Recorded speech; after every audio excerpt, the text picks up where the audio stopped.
I booked the cabin because I needed to be alone. It wasn't because of some life crisis or emotional spiral. I just needed a break. From everything. Work, noise, screens, people. I'd been burning out slowly and decided I'd rather go crazy in the woods than in a cubicle. The place I found was way off-grid. No cell service, no Wi-Fi, no nearby towns. Just a small wooden cabin near a ridge in northern Vermont. The nearest neighbor was supposedly a 45-minute hike away.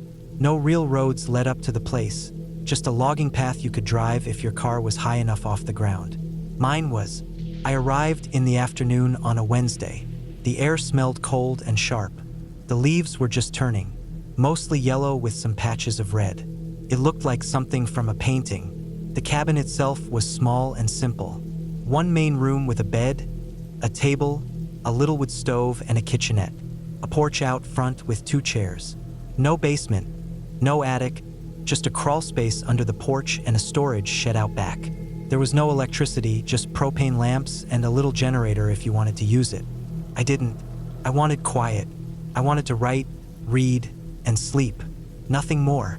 The first 2 days were perfect. I'd get up with the light, make coffee on the camp stove, sit outside wrapped in a blanket and just listen. Birds, wind, the creaking of the trees. I went on short hikes and sat by the ridge at dusk watching the fog fill the valley below. Felt good. I felt good. Until the 3rd night. I went to bed early that night, probably around 9. I had a heavy wool blanket and a sleeping bag, and the fire was still glowing in the stove. I drifted off fast. I woke up around 1:30 a.m. At first, I didn't know why. I just opened my eyes to darkness and silence. My breath was visible in the cold air. The fire had burned down. The room was quiet, too quiet. No wind, no creaks, just stillness. Then I heard it. A voice. A woman's voice. Faint and distant. Help, please. It was coming from the woods. Far off at first. Then it called again. Somebody help me. I sat up fast, heart thumping. I listened hard. For a second, I thought maybe it was an animal like a fox or owl. Some of them can sound human. But it came again. This time more desperate. Help! I'm hurt. That didn't sound like an animal. It was too clear. Too specific. I threw on a coat and boots, grabbed my flashlight and the hatchet I'd been using for firewood. My legs were still half asleep, but I pushed the door open and stepped out into the cold. The voice called again. I followed it. The woods were pitch black. My flashlight barely cut through the dark. I walked fast at first, then slower as the trees thickened. The voice echoed strangely, bouncing around. It was hard to tell where it was coming from. Kept moving, sometimes ahead, sometimes to the side, sometimes farther back. Help! Please, I can't move. I must have gone 200 yards into the woods. Then something caught my light metal. A small glint. It was a speaker, just a plain black speaker, about the size of a lunchbox, nailed to the trunk of a pine tree about 5 feet off the ground. Wires ran down the back of it, disappearing into the brush. I stepped closer and listened. The speaker played the voice again. Help me. I'm out here. It looped every 20 or 30 seconds. The same voice, slightly distorted. Not live, not real. A recording. And then I saw it. My cabin. It was behind me, maybe 100 yards through the trees. From where I stood, I had a clear view of it through a break in the woods. And someone was inside. I could see the glow of the fire through the front window. A shape moved past it, quick and quiet. Then again. Not me. Not my shadow. Someone else. My blood went cold. I killed the flashlight instantly. Everything went dark. I crouched low and stared at the cabin. The shape moved again, this time crossing from the kitchen to the bed. Slowly, like they were walking around. Whoever it was hadn't come in through the front door. I would have heard it. Maybe they'd been inside the whole time. Maybe they'd waited until I left. Maybe that's why I'd been called out into the woods. I stayed low, trying to calm my breath. My legs were shaking from cold and fear. I waited 5 minutes, maybe more, watching, trying to figure out if they were armed, if there was more than one. Then I began circling around. Not toward the cabin. Not yet. just moving through the trees, keeping quiet, keeping my eyes on it from the edge. The fire flickered inside, throwing shadows everywhere. I saw the figure again. A man, short hair, thin, wearing a hooded jacket. He moved like he knew the place, like he was checking things. He opened the cabinets, walked to the bed, looked out the window once, right toward where I had been standing earlier. I moved fast, crouching behind a deadfall. I stayed hidden. He walked to the table and sat down, and waited. He was waiting for me. I could feel it. He'd lured me out, and now he was waiting for me to come back. I didn't go back. Instead, I moved farther into the woods. I found the wire from the speaker and followed it. Slow, careful. It ran about 30 feet to a battery pack with a small media player wired in. The whole setup was basic, like something someone had built themselves. No labels, just black tape and wire. I smashed the battery with the blunt end of the hatchet. The voice stopped. I kept moving, quiet, wide circles around the cabin, watching from a distance. Eventually, the man inside stood up. He walked toward the door, opened it, and stepped onto the porch. He looked around. Slowly. He stayed there for a long time, 15 minutes maybe, like he expected me to come back. Then he turned, went back inside, and shut the door. The firelight faded. The cabin went dark. I stayed out there until the first light of morning. Once I could see clearly, I moved closer. My hands were stiff. I was numb from cold and fear. I crept around to the back of the cabin, near the shed, and listened. Nothing. I eased the back door open, quiet, 1 inch at a time. Every board creaked like a gunshot. Inside was still, empty. I searched the whole cabin with the hatchet raised. Closet, bathroom, under the bed. Nothing. The man was gone, but I found things he'd left behind. In the storage shed out back, hidden under an overturned bin, I found a duffel bag. Inside were items that didn't belong to me. Gloves, a flashlight, extra batteries, a pocket knife, a small box of nails, a folded black hoodie, and 3 phones. Old ones, but still working. 2 were locked. 1 wasn't. I turned the unlocked phone on and checked the gallery. There were photos of the cabin from different angles, daylight, night, all seasons. The man had been watching it for a while. One image showed a woman sitting on the porch reading a book. Another showed a man chopping wood. People I didn't know. Renters, probably. Like me. But some of the later photos were of me. Getting out of my car. Carrying my bag to the porch. Sitting by the fire the first night. One photo was taken through the window, me at the table, writing in my notebook. I hadn't seen or heard anyone that day. The shot must have been taken from 20 feet away. I grabbed the bag, shoved everything back in, and threw it in the trunk of my car. Then I packed up fast. I didn't eat, didn't wash, didn't even fold the blanket. I just left. I drove straight to the nearest town, 2 hours away, and turned everything over to the sheriff's office there. They didn't say much, but one of the deputies took my statement while another checked the phones. The listing for the cabin was taken down by the time I got home. When I checked back a month later, the website had been scrubbed. No trace of the host, no contact info, no property listing. I still think about that night, about the fake voice, about how close I came to walking back into that cabin while someone waited inside. I don't know who the man was. I don't know how long he'd been watching. I don't know how many other renters he'd done this to. But I do know this. Whoever set up that speaker knew the woods. They knew how far a voice could carry. They knew where to stand to get the best view of the cabin windows. And they were willing to wait. I wanted silence, not peace. Silence.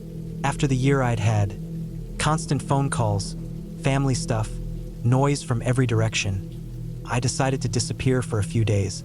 Just me, the woods, and a rented cabin far from anything resembling a city. I didn't tell many people I was going, just 1 or 2 in case of emergency. I didn't even post about it online. I didn't want anyone knowing where I was. I wanted to shut everything out. I didn't want to hear anyone's voice but my own. I found the cabin through a private listing site. It looked perfect in the photos. Wooden, small, simple. 1 bedroom, a wood-burning stove, a porch out front. No Wi-Fi, no cell service. You had to drive about 20 minutes back toward the main road just to get a signal. It was up on a hill, near an old fire trail that wasn't in use anymore. A gravel drive climbed through the trees to a clearing that held the cabin like a forgotten postcard. The owner didn't ask for much. No big agreement or complicated app process. Just a deposit, an address, and a short message telling me the key would be under the mat. I drove up there on a Monday morning in October. The air had that cold edge that said winter was on the way, but the leaves were still orange and red. I remember thinking it looked exactly like a movie. Too perfect, too still. When I pulled into the driveway, the first thing I noticed was the smoke. Thin wisps coming out of the chimney, curling up into the cold sky. I cut the engine. It was strange. I was supposed to be the only one there. No one had stayed there the weekend before, at least according to the listing calendar. It was Monday morning, after all. No cars were in the driveway but mine. I got out and stood there for a while, listening. Just leaves moving in the wind, the crackle of twigs shifting. No voices. No movement. I walked up the steps to the front door and bent down to lift the mat, but the key wasn't there. The door was already open, not wide, but cracked. I pushed it gently, and it swung inward without resistance. That's when the smell hit me. Not a bad smell, just unexpected. Pine smoke and warm wood, the smell of a fire that had been burning for a while. I stepped inside. Everything was set up. The fire in the stove was lit, burning steady. The lights were on in the kitchen and bathroom. The bed in the back was made with tight corners like a hotel. There was even food in the fridge, nothing weird, just basics. Eggs, butter, a few packs of cold cuts, bottled water. A coat hung by the door. A pair of boots sat neatly on the mat beside it. No one was there. I walked through the cabin slowly. It wasn't a big place. Living room in front, kitchen off to the side, bedroom and bathroom down a short hallway. One floor. No basement. No attic. I checked every room. Nothing. No luggage. No wallet. No phone charging in an outlet. No sign of anyone actually staying there. Except for one thing. A phone was sitting on the couch, screen down. It was a plain black phone, older looking, with no case. I picked it up. The screen lit up automatically. No password. Just the home screen. A few apps. Nothing too interesting. But the Photos app had a red notification bubble, new pictures. I opened it. There was only one album. It didn't have a name. Just a date. 2 days ago. I tapped it. I wish I hadn't. The album had about 30 photos, all taken from outside the cabin, through the windows. Most were from the same angle, someone crouching just outside the tree line using a zoom. Some were daytime shots, others taken at night. The grainy kind of night where the flash isn't used, but the image still catches enough to see shapes. And in almost every photo, me, not inside the cabin, not doing anything in particular, just my face. Sleeping in the driver's seat of my car at a rest stop, looking at a map outside a gas station 2 towns over, holding a cup of coffee at a small diner on the way up, all taken from a distance without me noticing. And the last 5 photos? They were of me getting out of the car that morning, unloading my bag, standing in the clearing, staring at the chimney smoke. One of them showed me with my hand on the doorknob. I backed away from the phone and sat down on the edge of the bed. My hands were sweating. Someone had taken those photos. Someone had followed me, watched me. They'd been here in this cabin recently. Maybe they still were. I listened. Nothing. Just the pop of the fire. I went back into the living room, grabbed the phone again, and checked the photo metadata. No GPS info. All the images were recent, time-stamped from yesterday and this morning. That phone was still warm from use. I opened the call log. No outgoing or incoming calls. No texts. No saved contacts. I checked the gallery again, looked closer. In some of the images, I could see part of the window frame. The way the trees bent in the background, the angle of the shadows. Whoever took them had been watching from a specific spot near the edge of the woods. I opened the fridge again. That food, it was still cold, still sealed. Bought recently. Some of the wrappers on the shelves had the plastic perforations still unbroken. None of it made sense. I went back out to my car, got in, and locked the doors. I sat there with my engine off, heart pounding. I wanted to leave. I should have, but something kept me there, like a trap that hadn't sprung yet. I felt like if I left too fast, something would chase me. Instead, I pulled out a flashlight and my pocket knife, walked around the cabin slowly, checking the woods, scanning the trees. I circled the place 3 times. Nothing. No footprints, no rustling, no hint of movement. But that didn't mean no one was watching. Back inside, I put the phone in a drawer and locked it. Then I shoved a chair under the front doorknob and kept the knife on the table by the bed.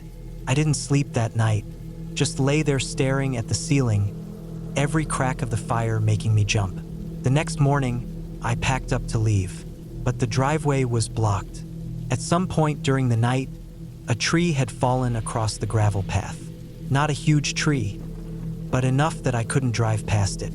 It looked like it had been cut, clean edges, not torn from wind or age, like someone had felled it with a saw. I stared at it for a long time. Then I started dragging branches. Took over 2 hours to move enough of the trunk to squeeze the car through. My hands were shaking by the time I climbed into the driver's seat. He drove fast. Didn't stop. I didn't even check to see if I had signal again. I just went straight down the gravel drive, back to the main road, and onto the highway.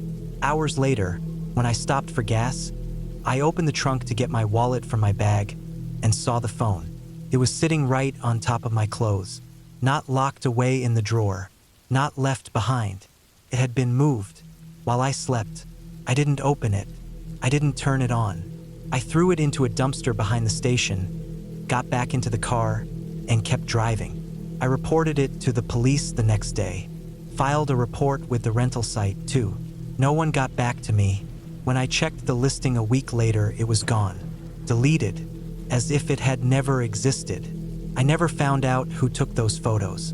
Never found out who lit the fire, or stocked the fridge, or followed me from the diner to the cabin. But sometimes, late at night, I still think about the phone. Specifically, I think about the first photo in the album, the earliest one. It was taken weeks before the trip, maybe even a month. A photo of me walking my trash out to the curb, at home. I'd been at the cabin for 3 days. It was supposed to be a quiet week away from everything. No phone, no internet, no people. Just time to breathe. The cabin was about 4 miles off a Forest Service road, deep in the northern part of the state. I'd found it on a travel blog written by someone who restored old buildings. He said it was built in the 1930s by a retired forest ranger and left untouched for decades. No one seemed to go there anymore. Took effort to reach it. I had to hike the last half mile because the trail was too narrow for my car. I carried in a backpack, a sleeping bag, and a cooler with food and water. The cabin stood alone in a clearing surrounded by tall pines. Small, one-room layout. A wood stove in the corner, a bed frame with a thin mattress, and a table near the single window that faced a stretch of trees. There was a shed out back and a rain barrel for washing up. I had brought books, a journal, and a solar battery pack to charge my headlamp. No phone, no laptop. That was the whole point. The first 2 days were peaceful. I read, I wrote, I sat on the porch and watched the sun go down. The forest made noise. Cracking branches, birds, wind slipping through the trees, but nothing unusual. I chopped wood behind the shed and collected kindling. I found old nails and rusted tools in the shed and lined them up on a shelf for no real reason. At night, I lit a small fire and boiled water for instant coffee. I watched the stars come out and listened to the stove pop and settle as it cooled. On the 3rd morning, something felt off. I noticed it when I stepped outside with my coffee. There was a sound above the trees, a light buzzing, almost like a wasp nest. I looked up, squinting against the light. At first, I didn't see anything. Then I spotted it. A drone. It hovered about 20 feet up, directly above the cabin. Small and dark, probably one of those newer quadcopters with a camera underneath. It didn't move, just stayed there, floating in place, watching. I waited for it to leave, but it didn't. I sat back down and tried to ignore it. Maybe someone nearby was flying it. Maybe they were just passing over. But the trees around the clearing were dense and tall. There wasn't much open air for someone to fly through. It didn't make sense for it to just stop right over me and stay there. After 15 minutes, it drifted up and disappeared into the treetops. I didn't sleep well that night. I kept waking up and looking out the window. I didn't hear the buzzing again, but the image of it, just sitting there and watching, stayed in my head. The next morning it came back, around the same time just after sunrise. It appeared from the trees and hovered over the clearing, lower than before, 15 feet up, almost directly above the cabin again. I stood outside and stared at it. It didn't move. I didn't wave or try to signal. I just watched. After 10 minutes, I went inside and shut the door. I sat at the table and listened to the faint hum coming through the roof. After a while, I couldn't stand it anymore. I took the broom, went outside and stood under it. It didn't move. I waited, then took a swing. Missed. I swung again. This time I hit one of the arms. The drone jerked sideways and started spinning, then dropped into the grass with a soft crack. I walked over and picked it up. It was heavier than I expected. About the size of a shoebox, dark gray with a scratched-up plastic body and a small camera mounted on a gimbal underneath.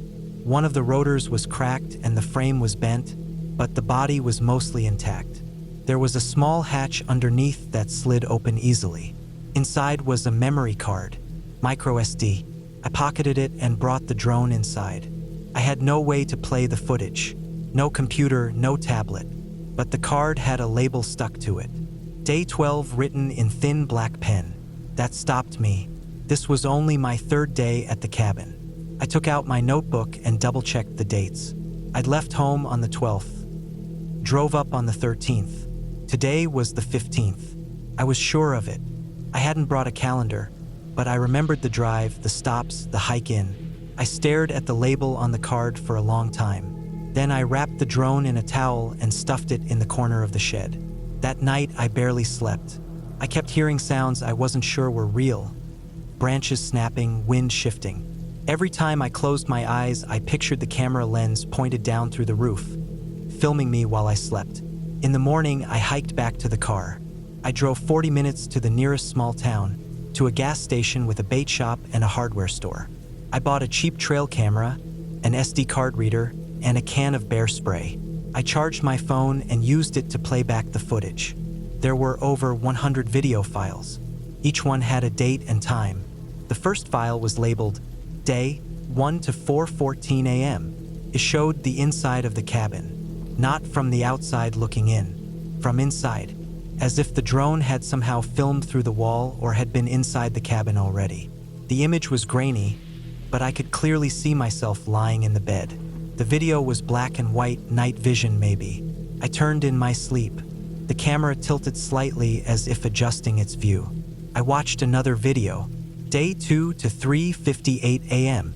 Same angle, me lying in bed, a closer zoom. Then I watched Day 3 to 1:12 a.m. The camera hovered just outside the window, peeking in through a small gap in the curtain. Again, it was watching me sleep. Again, the timestamp showed a time I couldn't remember waking up. I had no idea it had been there. Then I skipped ahead. Day 4 through Day 11 showed more angles. Me reading, eating, chopping wood. All filmed from a distance, sometimes from up in the trees, sometimes right outside the window. Once, the drone came close enough to catch the full sound of my breathing. But this was only Day 3. I hadn't lived through any of the days after that. Still, there were clips labeled Day 8, Day 9, even Day 11. In one of them, Day 9, I was sitting on the porch. I looked different, more tired, thinner even. My eyes stared blankly at the trees. I was holding something in my hand, something metallic, maybe the axe from the shed. The camera lingered on me for almost 20 minutes. I never looked up. Another video, Day 10 to 2:43 a.m., showed me dragging something across the clearing. Tarp, maybe, a large shape wrapped in it. In Day 11, I stood by the shed, covered in something dark. The axe leaned against the wall. I turned and looked directly at the drone, right at the lens. The footage ended.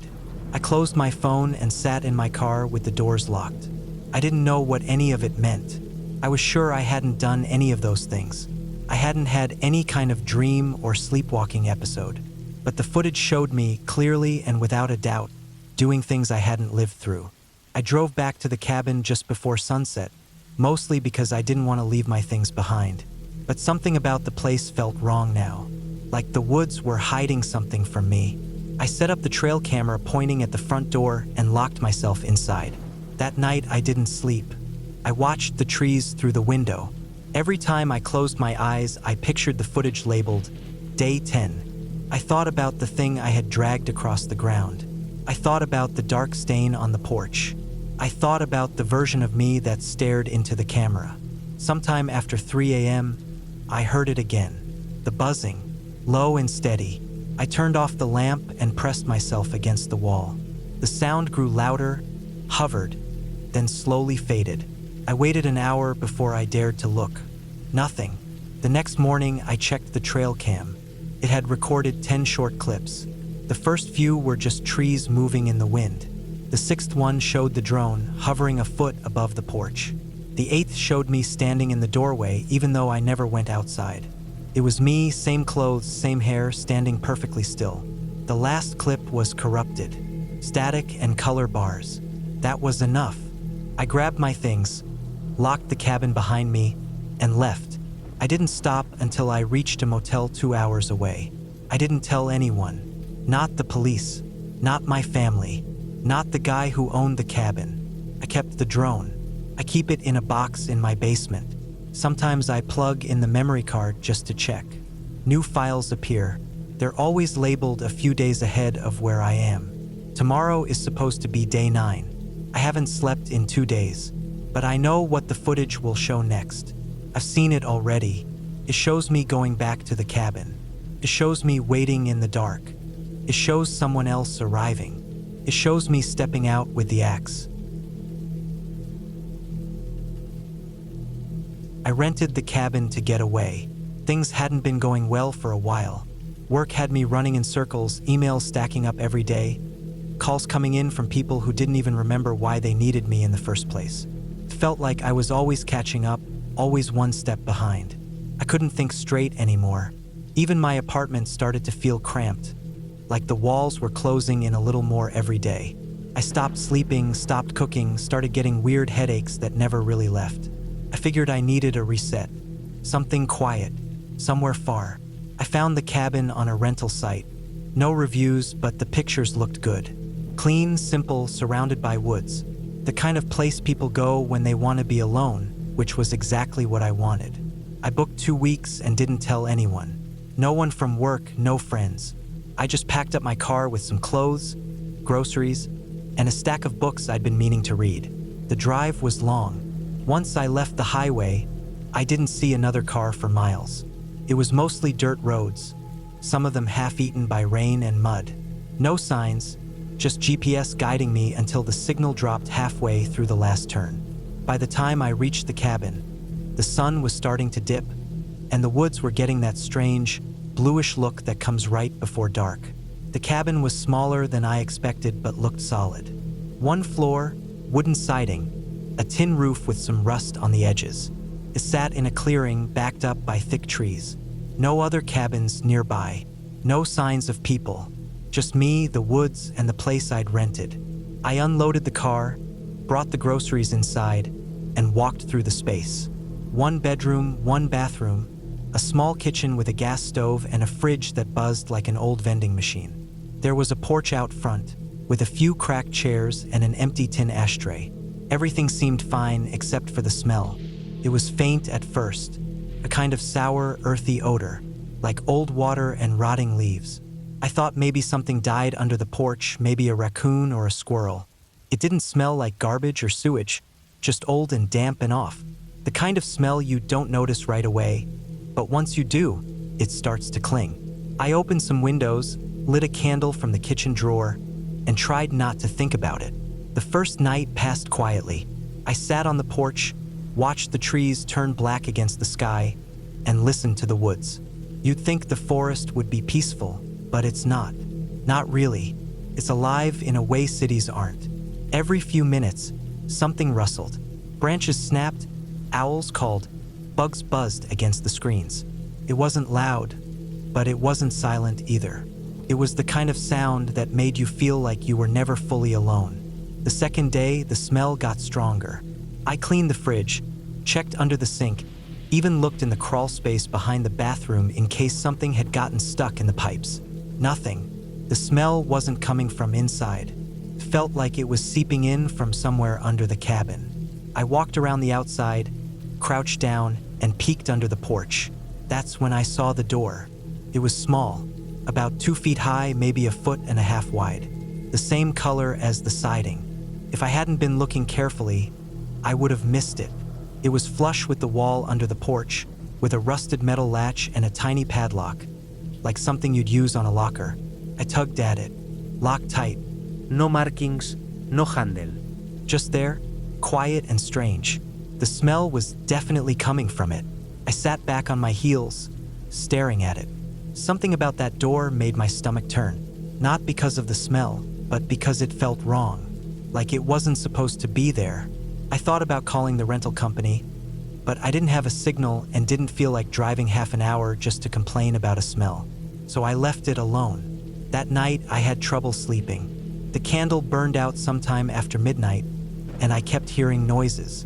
Not from the woods under the cabin. Soft ones, like shifting fabric, a slow scrape, then silence.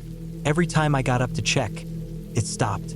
Eventually, I convinced myself it was just the old wood settling. I put in earplugs and waited for morning.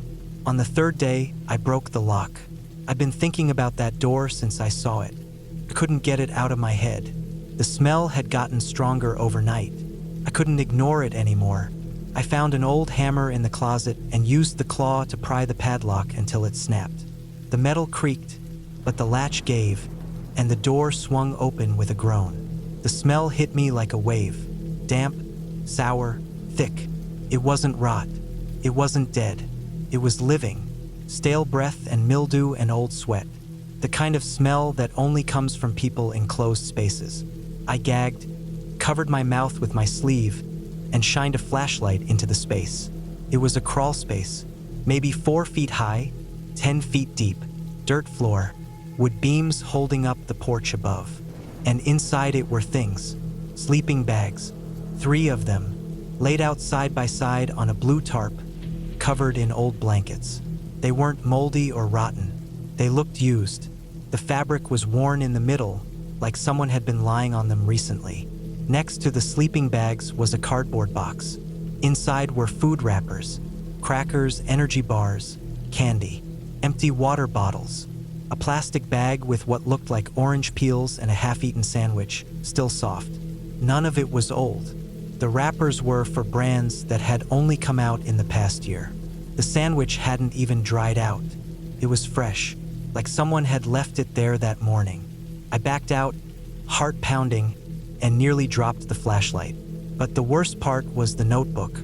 It was lying at the far end of the crawl space, tucked between 2 bricks. A thin spiral-bound thing with a dark green cover. I grabbed it with 2 fingers, not wanting to touch anything more than I had to, and flipped it open. Drawings, page after page, black ink on lined paper.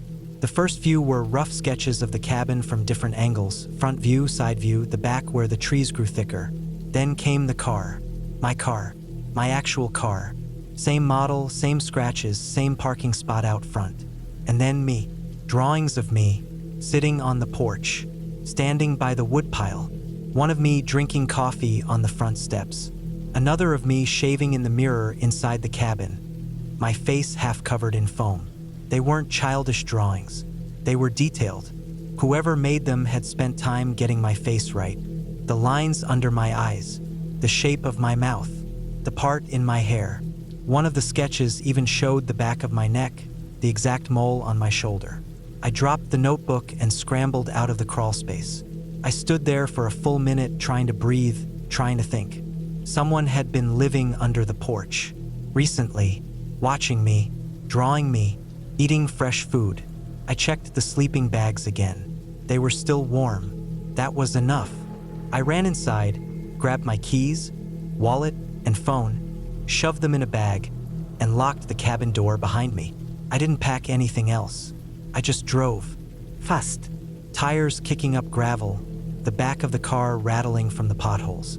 I drove until I hit pavement. Then I kept going. I didn't stop until I hit a town with signal. I pulled into the parking lot of a diner, parked under the brightest light I could find, and sat there shaking. Eventually, I went inside, used the bathroom to wash my face, then called the local sheriff's office. I gave them the address of the cabin, told them someone had broken in and might be living under the porch. I didn't mention the drawings. I didn't mention the smell. I just said I found signs of someone hiding there. They said they'd send a deputy to check it out. I didn't wait. I got a room at a cheap motel and locked the door twice. A few days later, I got a call back.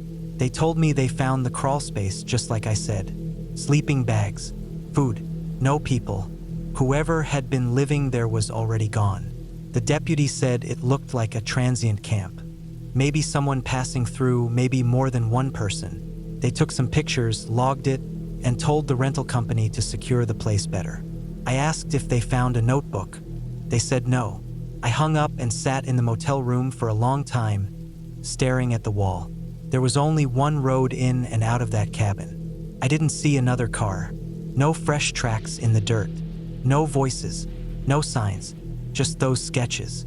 That sandwich. And the warmth in the sleeping bags. I don't know how long they were there before I arrived. I don't know how many nights they lay under the porch, listening to me walk above them, breathing, eating, showering, watching, drawing. I don't know if they ever came inside. I don't know if they ever left. All I know is this. When I finally went home, weeks later, I found a piece of paper folded under my windshield wiper. No words, just a sketch of me sleeping in my own bed. I rented the cabin for a week, up in a quiet part of the mountains near the border. No cell signal, no neighbors in sight. The owner told me it used to be an old fire lookout assistance station back in the 70s, but someone rebuilt it with solar panels, a well, and just enough comfort to make it livable. I wanted quiet. I wanted trees and wind and the creak of wooden floorboards. The hike that morning had been long, 7 miles round trip to a nearby ridge where you could see the valley fall away below you like a great green ocean. It was quiet up there, even quieter than the cabin. Just trees and air and the distant drone of insects. I sat for a while at the top, had a peanut butter sandwich and some water, then started the slow walk back through the pine and birch. By the time I reached the cabin again, late afternoon light was angling through the trees. The air smelled like bark and dust. I remember noticing how still it was, no birds, no rustling leaves, just quiet. Then I saw the door. I hadn't locked it wrong. I double-checked before leaving. The knob had been a smooth brass one with a circular deadbolt above it, kind of scratched and worn. Now it was a newer one, still brass, but shiny, no scratches. And the deadbolt was gone, replaced with one of those keypads. Except the keypad was fake, just a plate over a regular keyhole. My key still worked. I stood there for a long time holding the key in my hand, looking at the door. Same wood, same squeak when it opened, but the lock was different. I stepped inside. First, it looked normal. The main room was small, just a combined living area and kitchen. Wood stove in the corner, 2 windows, a little table with 2 chairs, and a small kitchenette with a single burner stove and a battered fridge. But something was off. The chair I'd left pulled out from the table was now tucked in neatly. My jacket, which I'd draped over the back of the couch, was folded and lying on the armrest. The coffee table had moved a little, angled differently, just enough to be noticeable. And then I saw the boots. Muddy, tan-colored work boots, size 10 or 11, sitting beside the bed in the corner. They weren't mine. I had brought trail runners, black, clean, and they were still sitting by the front door where I'd left them. I stood frozen in the doorway. The air smelled different too, faintly like soap. Not mine, not the one I brought. I walked slowly over to the boots. They were wet on the sides, like someone had come in from the damp woods recently. One of them had a twig stuck in the sole. There was a little trail of dried mud near them, speckling the floor. My backpack was untouched. My phone, charging from the solar panel by the window, was still where I left it. My food, my gear, everything seemed fine, except the lock, the boots, the furniture. I stepped back outside and stood on the porch, heart beating hard. The trail I'd come in on was the only clear path. No cars could get up here. The access road was a 5-mile stretch of overgrown dirt, and I'd hiked it in with all my gear on the first day. The nearest ranger station was 2 hours away by foot. I tried to calm down. Maybe the owner came up here. Maybe he replaced the lock while I was out. But why would he go inside?